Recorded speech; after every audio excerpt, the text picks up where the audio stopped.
بھارت کے وزیر دفاع ناتھ سنگھ کے سندھ مخالف بیان کے خلاف میونسپل انتظامیہ اور محکمہ ریونیو کی جانب سے احتجاجی ریلی نکالی گئی۔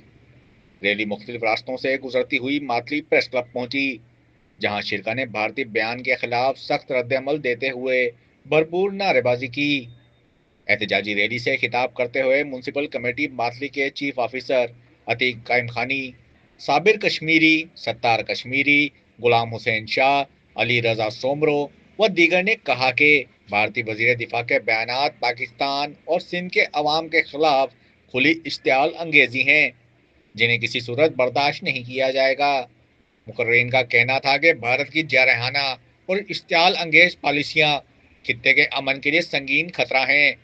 انہوں نے عالمی برادری سے مطالبہ کیا کہ بھارت کے غیر ذمہ دارانہ بیانات اور کشیدگی بڑھانے والی پالیسیوں کا فوری نوٹس لیا جائے۔ دلمراد کمبو، بولان ڈیجیٹل، ماتلی۔